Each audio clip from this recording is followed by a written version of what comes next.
क्षेत्र में किन चीजों का अभाव है जहां पर कार्य करने की आवश्यकता है। दूसरा, मैं कहता हूं आपको बताया स्वास्थ्य का बहुत ही जरूरत है।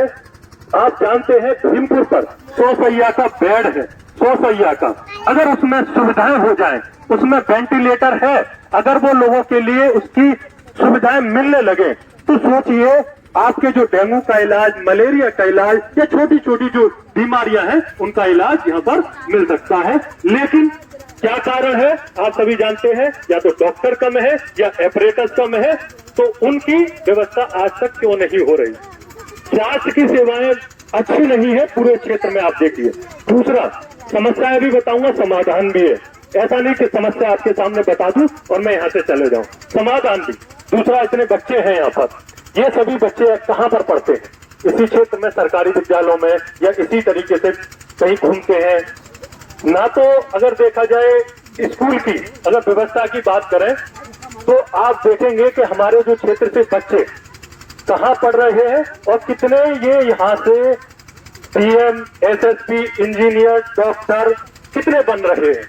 तो क्या हमारे क्षेत्र में ऐसी गुणवत्ता वाले विद्यालय हैं जहां से ये बच्चे, हमारे ही बच्चे, ये पढ़ करके आगे हमारे भारत का नाम रोशन करें? इन्हीं में से कोई वैज्ञानिक बने, कोई डॉक्टर बने, कोई इंजीनियर बने, कोई एसपी बने, डीएम बने।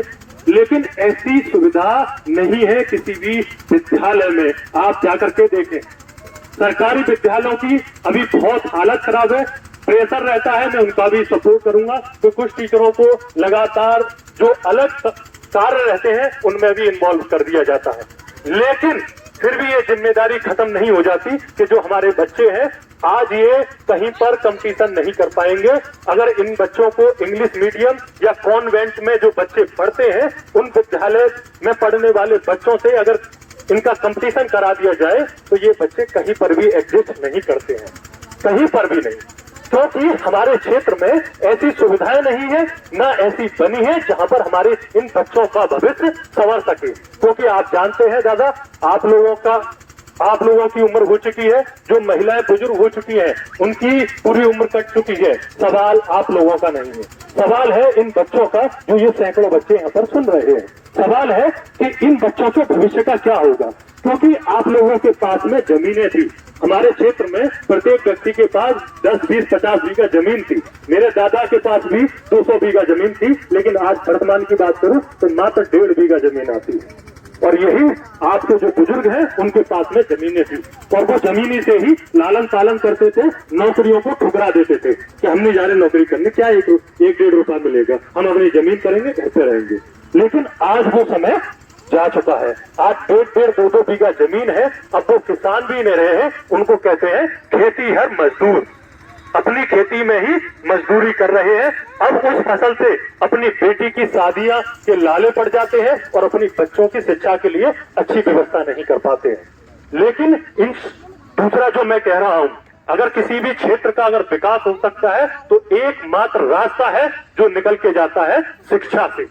और वो शिक्षा के लिए अगर भैया रास्ता की तरफ से भी थोड़ा सा रास्ता बना रहे हैं तो उनका भी सपोर्ट लें। क्योंकि हमारे क्षेत्र में जिन चीजों का अभाव है, अब तक जो समय था वो गया। अब समय है कि हम लोग एक बार विचार करें, चिंतन करें। प्रत्येक गांव को, इस शेरपुर के गांव को हमें ये सोचना चाहिए कि आने वाले समय में स्वास्थ्य की और शिक्षा की जो जरूरतें हैं वो पूरी होनी चाहिए। तीसरा मैं कहता हूं, आप देखेंगे कि गांव में इस समय कांस्टेबल की भर्ती निकली है तो तैयारियां चल रही हैं। इन तैयारियों में आप एक बार विचार कीजिए, जो लड़के दौड़ते हैं वो इन्हीं सड़कों पर दौड़ते हैं। कोहरे का समय है, अगर किसी के साथ में कोई सड़क दुर्घटना हो जाए तो उसकी जिम्मेदारी कौन लेगा? कोई शासन लेगा या प्रशासन लेगा या यहाँ के प्रतिनिधि लेंगे? कोई जिम्मेदारी नहीं लेता। जिसका परिवार से बच्चा जाता है उस पर ही बीतती है, बाकी कोई जिम्मेदारी नहीं लेता। आपको पता है सड़क दुर्घटना हुई थी डिवाई में, 12 लोग घायल हुए थे, 2 लोगों की मृत्यु हुई थी, मेमड़ी से और आपके गालिमपुर से। वो दोनों, एक बच्चा जो था उनमें से अपनी माँ का अकेला था, उसकी जो पत्नी थी वो गर्भवती थी। तो सोचिए, अब उस व्यक्ति की मृत्यु हो जाती है तो उसकी जिम्मेदारी क्या किसी ने ली? नहीं ली। और ये पहली घटना नहीं है, ये लगातार घटनाएं हो रही हैं। हमें सोचना चाहिए कि हमारे क्षेत्र में अगर घटनाएं हो रही हैं तो उनका इलाज मिल सके और ये सोचा जा सके ये घटनाएं कम कैसे हो। कम हो सकती हैं यदि हम यहाँ पर सड़कों की हालत अच्छी कर दें।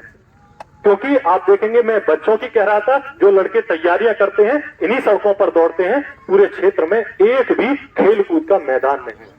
आप जाकर के देख लीजिए, पूरे क्षेत्र में खेल कूद का एक भी मैदान नहीं है जहां पर बच्चा जाकर के अपनी तैयारी कर सके।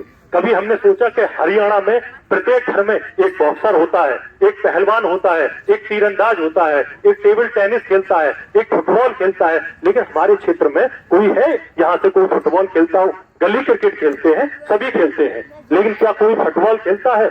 या कहीं पर कोई भी तीरंदाजी करता है या टेबल टेनिस खेलता है? ऐसे ही का शायद ऐसे नाम बता रहा हूं, शायद सुने भी ना हो बच्चों ने कि टेबल टेनिस क्या होती है, हमने तो कभी देखी नहीं। तो हमारे क्षेत्र में जब हम जो ओलंपिक में जिन खेलों को खेला जाता है उनकी व्यवस्था नहीं है और हमारे बच्चे उनको खेल नहीं रहे, तो कैसे जाएंगे? वहां पर हर साल जब ओलंपिक होता है तो कोई ना कोई मेडल जीत कर आता है और पूरे क्षेत्र का नाम रोशन करता है, उस क्षेत्र का नाम होता है, हम भी बधाइयां देते हैं। लेकिन क्या कभी आपने सोचा कि आपके शेरपुर से या जलालपुर जट से या धर्मपुर से या डिवाई से या नगला खेड़ा से या आसपास के गांव से कोई भी खिलाड़ी क्यों नहीं बन रहा? क्यों नहीं कोई ओलंपिक में पदक जीत के आ पा रहा? कभी हमने विचार किया? भाई इसके पीछे विचार करने की आवश्यकता है। इसमें कमी हमारी नहीं है, जहां कमी है वो भी मैं बताऊंगा। यहाँ पर कमी है कि हमारे क्षेत्र में खेल कूद के मैदान और खेल प्रशिक्षण केंद्र नहीं है जहां पर इनकी तैयारियां की जा सके। कोई भी खेल कूद का ना मैदान है ना कोई प्रशिक्षण केंद्र है जहां पर जाकर के हमारा बच्चा वो चीजें सीख सके। तो तीसरा मैंने बताया, खेल कूद का एक भी मैदान नहीं है। अब आती है हमारी कमी की, अगर थोड़ी सी मैं बात करूं उस पर भी मैं थोड़ा सा विचार आपको देता हूं कि सरकारी स्कूलों में पढ़ते हैं आपके ये प्रोग्राम भी शायद सरकारी स्कूलों में हो रहा है। राशन लेने के लिए महीना में सब लोग जाते हैं महीना में, और 1 घंटा 2 घंटा 4 घंटा भी इंतजार करना पड़े तो करते हैं। बोरा लेके बैठ जाएंगे, ताकते रहेंगे और वहीं पर पूरा, अगर सुबह से लेकर के शाम तक भी मिल रहा हो तब भी बैठे रहेंगे। लेकिन कभी आपने सोचा कि 1 महीने में एक भी बार हम अपने विद्यालय जाते हैं जहां हमारा बच्चा पढ़ रहा है तो वो अच्छी शिक्षा ग्रहण कर पा रहा है या नहीं कर पा रहा? उस बच्चे की क्या व्यवस्था है, या उसके पास में स्कूल बैग है या उसमें कुछ किताबें हैं, और जो जहां पर पढ़ रहा है कैसा पढ़ रहा है? कभी हमने विचार किया?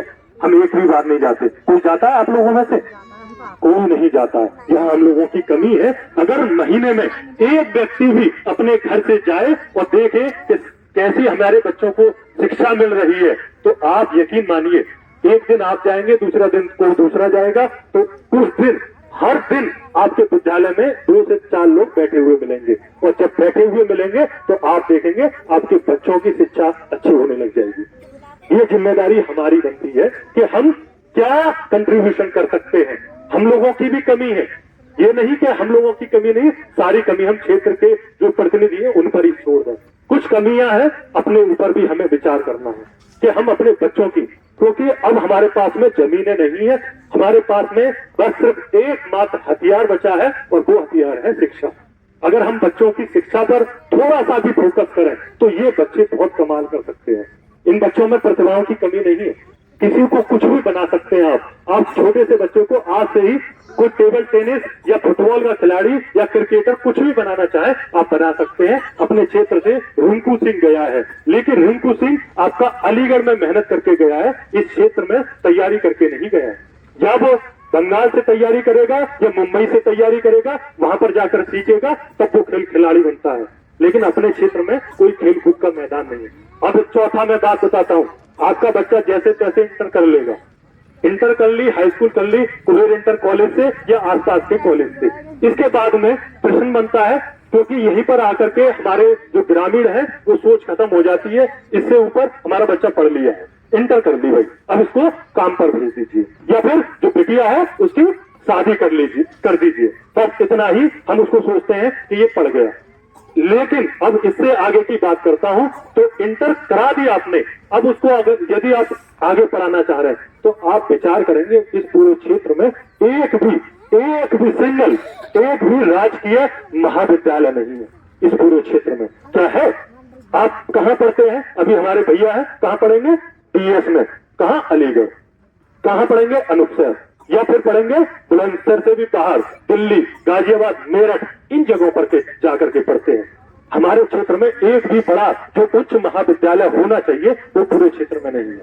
आप पूरा देख लीजिए, डाटा उठा करके देख लीजिए, कहीं पर भी अगर कोई एक सिंगल हो तो बता दीजिए, एक भी नहीं है। और जो हमारी जो अभी कुछ लड़कियां हैं जो पढ़ पा रही हैं वो SSD ये जो कॉलेज है उसकी वजह से पढ़ पा रही हैं, नहीं तो उससे पहले प्राइवेट था दिगंबर, उसमें पढ़ती थी या नहीं पढ़ पाती थी।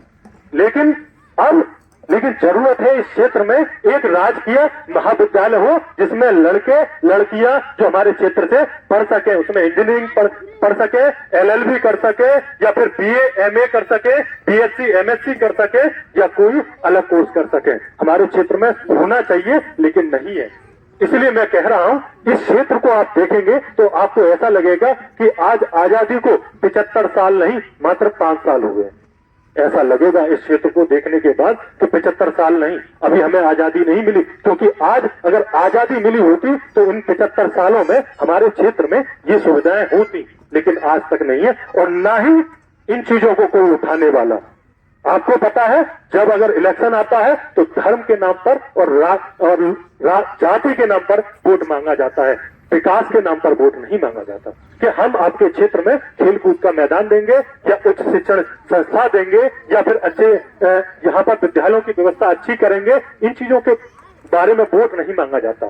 लेकिन आपको विचार करना पड़ेगा कि हम आने वाले समय में अपने बच्चों की शिक्षा के भविष्य के लिए और स्वास्थ्य के लिए ही हम नेताओं से सवाल पूछेंगे। जिस दिन हमने सवाल पूछना शुरू कर दिया उस दिन आपके क्षेत्र में ये चीजें होंगी। आप जानते हैं एक माँ भी अपने बच्चे को तब तक दूध नहीं पिलाती है जब तक वो रोता नहीं है। और क्षेत्र में जरूरत है, पूरा क्षेत्र भूखा है और रो रहा है और ढंग से भी रोया नहीं है। जिस दिन रोने लग जाए ना उस दिन इस क्षेत्र में ये सारी सुविधाएं होंगी, क्योंकि हम रोते नहीं है, न सवाल पूछते कभी किसी प्रतिनिधि से। हम जब कोई प्रतिनिधि आते हैं तो उसके पैरों में पड़ जाते हैं। हमें पैरों में नहीं पड़ना, हमें सवाल पूछना है कि आपने हमारे बच्चों के भविष्य के लिए क्या किया और आगे भी 5 साल या 10 साल या 15 साल में क्या करेंगे वो हमें बता दो। हमारा तो जीवन कर चुका है। तो ये सवाल आप पूछिए, विचार कीजिए। बहुत ऐसी सारी चीजें हैं, मैं बता रहा हूं आपको कि पढ़ा लिखा हूं और पूरे क्षेत्र में हर गांव, हर शहर, हर चौराहे पर जाकर के इन बातों को रख रहा हूं। और मुझे पूरी उम्मीद है कि जिस ईमानदारी से और जिस मेहनत से मैं काम कर रहा हूं, एक दिन वो होगा जिस दिन वृद्धों का आशीर्वाद मिलेगा और महिलाओं का आशीर्वाद मिलेगा और युवा साथियों का सहयोग मिलेगा। तो ये सारी चीजें आपके क्षेत्र में होंगी होंगी होंगी, ये जरूर होगा यदि हम लोग बस प्लान बना लें। क्योंकि जो होता आया है अब वो आगे नहीं चलेगा। आप यकीन मानिए अपने बच्चों पर थोड़ा सा इन्वेस्ट कीजिए, थोड़ा सा पढ़ाइए। और मैं गांव से भी कहूंगा यदि कोई बच्चा अच्छा पढ़ने में है तो उसका सपोर्ट कीजिए। उसको ऐसी रास्ता जो NGO है ऐसे लोगों से भी मिलिए जो कम से कम उस बच्चों को आगे बढ़ा सके। और एक और बात मैं जो कहूंगा, हर गांव में जाता हूं तो ये सुनने मिलता है कि, और हाँ एक बहुत बड़ी बात कहूंगा कि क्षेत्र के लोगों ने ये सपना भी देखना बंद कर दिया है कि हमारे क्षेत्र में विकास होगा। ये सपना ही खत्म कर दिया है, क्योंकि उन्होंने इसी हालात में इन चीजों में ही रहने का रास्ता निकाल लिया है कि हम जैसे हैं चलिए ठीक है, जैसे हैं अपने खेतों की इस समय रखवाली कर रहे हैं। आपको पता है पूरा गांव इस समय आधे लोग अभी यहाँ पर बैठे हैं और चिंता कर रहे हो खेत की, भाई खेत में कहीं ऐसा ना हो कोई आवारा पशु घुस जाए और खत्म कर दे। सोचिए ये हो रहा है, और ये हो रहा है तो कम से कम हमारे क्षेत्र में गौशालाओं का निर्माण होना चाहिए जिसमें जो गाय है और वो जो आवारा पशु है उनको रखा जाए। आपको पता है हम खेतों पर जो तार लगा रहे हैं उससे गायों का भी नुकसान है। भाई उनके भी तो शरीर छिल जाते हैं, जिसका हमने दूध पिया हम उन पर लट बरसा रहे हैं। तो ये दुख हमारे लिए भी है और उनके लिए भी। तो कम से कम हमारे क्षेत्र में गौशालाएं खुल जाए, हम उनमें पहुंचा देंगे और थोड़े बहुत चारे पानी की भी व्यवस्था कर देंगे। लेकिन आपके क्षेत्र में इन चीजों का भी नहीं है कोई व्यवस्था जहां पर गौशालाओं में जाकर के हम छोड़ सके। गौशाला में आप छोड़ेंगे, दूसरे दिन वही आपको गाय सड़क पर मिलेगी, आपके पैसे रख लिए जाएंगे। दूसरा मैं बताता हूं, आज जो मैं इस क्षेत्र की बात कर रहा हूं, एक समय था जब इस क्षेत्र का नाम था नरोरा परमाणु केंद्र की वजह से। क्यों? क्योंकि इस क्षेत्र में सबसे पहले जब यहाँ पर 50 साल 1989 में ये आपका परमाणु केंद्र बना, और परमाणु केंद्र का ये नियम कहता है कि 20 से 25 किलोमीटर एरिया में बिजली फ्री होनी चाहिए, लेकिन यहाँ नहीं है। और आवाज उठती है, और जैसे ही आवाज उठती है तो जाकर के नरोरा में सेटिंग हो जाती है और जेब भर ली जाती है, और वो आवाज शांत हो जाती है, और वही लोग इस क्षेत्र को छोड़ करके चले जाते हैं। हमारे क्षेत्र में एक ऐसा क्षेत्र है जिसमें परमाणु केंद्र की वजह से हम लोगों को बिजली फ्री मिले, गांव-गांव में शिक्षा की व्यवस्था भी 15 से 20 किलोमीटर एरिया में ये नरोरा परमाणु केंद्र करता है, ऐसा इसका नियम है। लेकिन हम लोगों को कहीं ना कहीं हम इसके बारे में जानते नहीं है, इस कारण हमारे ये पूरे क्षेत्र में ऐसा काम नहीं हो रहा है।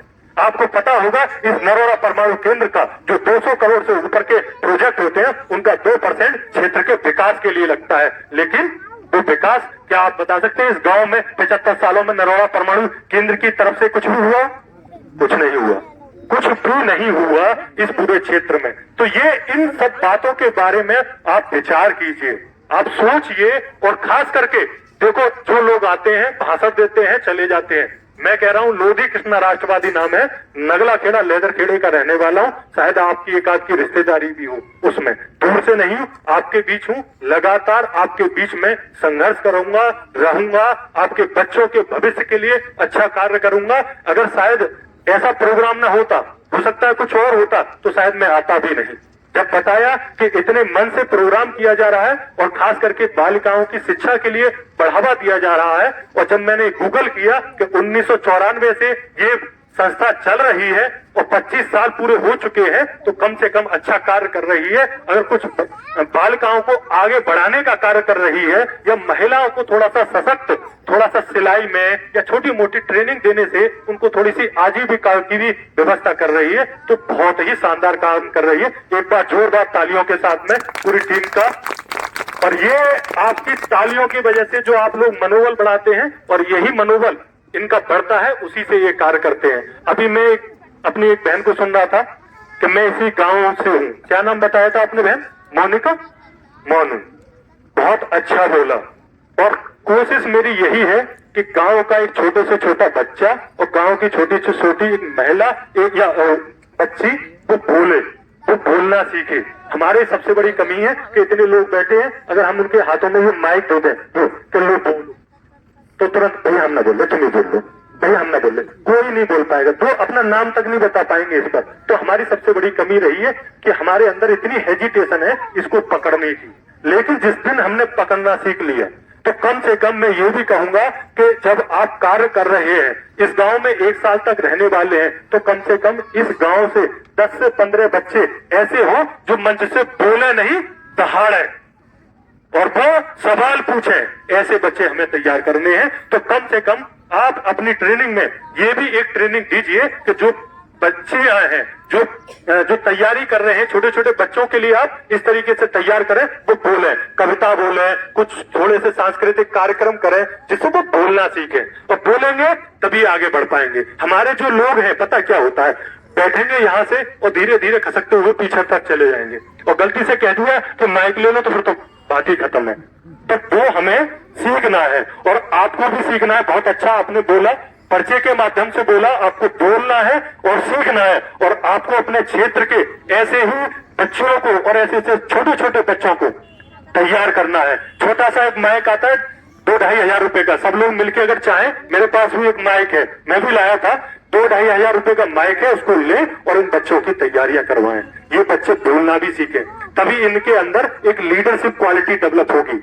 हमारे भारतेंदु हरिश्चंद्र ने कहा था कि हमारा जो भारत है वो एक रेल के डिब्बे के समान है, इसमें एक अच्छा इंजन चाहिए। जिस दिन एक अच्छा इंजन मिल गया तो ये बहुत दूर तक जाएगा, और इंजन नहीं होता तो क्या होता है, जो पूरी ट्रेन होती है वो खड़ी रहती है। तो हमें अच्छे इंजन की जरूरत है, और ये आपके बच्चे, मुझे पूरा विश्वास है, ये कमाल करेंगे अगर उनको सही मार्गदर्शन मिल जाए। तो ये बच्चे आपके क्षेत्र से, मैं गारंटी दे रहा हूं, इस पूरे गांव से, शेरपुर से, अगर ये बच्चों का थोड़ा सा इन्वेस्ट हो जाए ना, थोड़ा सा भी, ये जो युवा है, जो पढ़े लिखे हैं और जो वृद्ध हैं, अगर हम सब लोग थोड़े से इन बच्चों की शिक्षा के ऊपर या एक छोटे से पुस्तकालय के लिए हम काम करें, तो इस क्षेत्र के ये जो बच्चे हैं ना, वो कमाल करेंगे हर चीज में। और ये कमाल करते आए, ऐसा नहीं है कि कमाल नहीं किया है। गांव के लोगों ने कमाल किया है। हमेशा शहरों में जाकर के अगर बड़े तब का कोई अधिकारी होगा तो आप उससे पूछना, वो किसी शहर से नहीं मिलेगा, आपको गांव से मिलेगा, क्योंकि वो मेहनत करना जानता है। उसने अपने पिता के साथ में मेहनत किया है। ऐसे समय में जहां पर ठंड पड़ रही है, ऐसे समय में भी आपके साथ में गेहूं की खेती में पानी लगवाता है आपका बच्चा, आपके हर समय आपके साथ खड़ा रहता है। तो इन बच्चों में जब ये लोग इतनी मेहनत कर सकते हैं तो ये पढ़ने के क्षेत्र में थोड़ी सी मेहनत करें, बहुत आगे जाएंगे। सही मार्गदर्शन की जरूरत है। और साथ में कहूंगा, पैसा बहुत बड़ी बाधा नहीं होता। पैसा बाधा होता है लेकिन इतनी भी बड़ी बाधा नहीं होता। अगर प्रयास करें तो पैसे का इंतजाम भी हो जाता है। बहुत सारे ऐसे स्कूल भी हैं जहां पर निःशुल्क पढ़ाया जाता है। नवोदय है, अलीगढ़ मुस्लिम यूनिवर्सिटी है, बनारस हिंदू यूनिवर्सिटी है। ऐसों में छोटे छोटे कम पैसों में मेरी एमटेक मात्र पहली साल 16,000 रुपए गई थी और दूसरी साल 8,000 रुपए एमटेक कर ली। और वही प्राइवेट फीस एक साल की 1 लाख रुपए है अगर आप कहीं से पढ़ेंगे तो। और साथ में एक एग्जाम निकाला बीटेक के दौरान और 3 लाख रुपए गवर्नमेंट ने मुझे और उल्टे दिए। 12,500 रुपए महीने गवर्नमेंट मुझे हर मंथ देती थी। तो क्या हम लोगों को बस काम करना है। हम लोगों को समय समय पर, मेरा नंबर भी ले लेना, आप समय समय पर आप बुलाएं। और मैं एक बहुत बड़ी बात और एक और कहता हूं, क्यों हमारे क्षेत्र से प्रतिभाएं नहीं निकल रही हैं? हमारे क्षेत्र से इसलिए भी प्रतिभाएं नहीं निकल रही हैं कि आपके पूरे इस क्षेत्र में एक भी राजकीय पुस्तकालय नहीं है। आप अलीगढ़ जाइए तो अलीगढ़ में आपको मालवीय पुस्तकालय है, 84,000 किताबें हैं, बैठने की अच्छी व्यवस्था, पूरा पार्क है। इस वजह से वहां पर बच्चे जाकर के पढ़ते हैं, फ्री कोचिंग चलती है, तो वहां से बच्चे सेलेक्ट होते हैं। लेकिन हमारे पूरे क्षेत्र में एक भी राजकीय पुस्तकालय नहीं है। और जबकि गांव गांव में कम से कम या पूरे धर्मपुर बेल्ट पे एक पुस्तकालय बना दे, एक बड़ी सी 1-1.5 बीघा जमीन में बनेगी, एक कॉम्प्लेक्स बना दे, उसमें कुछ कंप्यूटर रख दे और किताबें रख दे, कम से कम 1 लाख, तो कम से कम यहाँ के जो बच्चे हैं जाकर के उसमें पढ़े और कोचिंग चले उसमें निःशुल्क।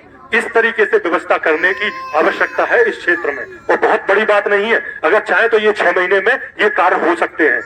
लेकिन हम लोगों को सोचना है। ऐसे ही पूरे क्षेत्र का खाका तैयार किया है, वो मैं आपके समक्ष प्रस्तुत करूंगा आने वाले कुछ दिनों में। तैयार कर रहा हूं, पूरी प्लानिंग हो चुकी है, आपको बताऊंगा। आप लोगों को बस साथ देना है, थोड़ा सा समर्थन देना है, तो 2 दिन दूर नहीं, ये पूरे क्षेत्र का विकास होगा। इतना दृढ़ संकल्प और इतनी हिम्मत लेकर के मैं अपने घर से निकला हूं। क्या बस मैं एक सवाल पूछता हूं, मैं लगातार ये कार्य करता हूं, तो मैं आपसे चाहता हूं, क्या आप लोगों का आशीर्वाद मिलेगा मुझे? बताइए, एक बार हाथ उठा के बताइए, एक बार मिलेगा समर्थन? मिलेगा? बस आपकी ये आवाज इस गांव से आज बहुत दूर तक जाएगी और पूरे क्षेत्र में तहलका मचाएगी। सोशल मीडिया के माध्यम से आज हो सकता है यहाँ पर 300 लोग हैं, लेकिन आज इसको 15 से 20,000 लोग सुनेंगे। तो पता चलेगा कि शेरपुर गांव में भी मीटिंग हुई थी और इतने लोगों ने समर्थन दिया और इतना सम्मान दिया, और ये आवाज उठेगी। और लगातार आप इस बातों पर विचार कीजिए। कम से कम कुछ नहीं हो सकता अपने बच्चों की शिक्षा के ऊपर। एक रोटी कम खाइए, थोड़ा सा काम ज्यादा कीजिए या कुछ भी कीजिए, अपने इन छोटे बच्चों को पढ़ाइए। अगर अच्छा कोई बच्चा हो तो ऐसी भी है, स्कॉलरशिप भी हम लोग दिलवाने की कोशिश करेंगे। शायद हो सकता है रास्ता भी कोई एक आध रास्ता निकाल ले और आपके बच्चों के लिए कुछ कर दे। तो इतनी ही बातें कहूंगा, बहुत देर से मैं बोल रहा हूं और हो सकता है कोई थोड़ा सा बोर हो गया हो तो उसके लिए माफी चाहूंगा। और आपने मुझे इतने प्यार और सम्मान से सुना, इसके लिए मैं दिल से धन्यवाद देता हूं। जय हिंद, जय भारत।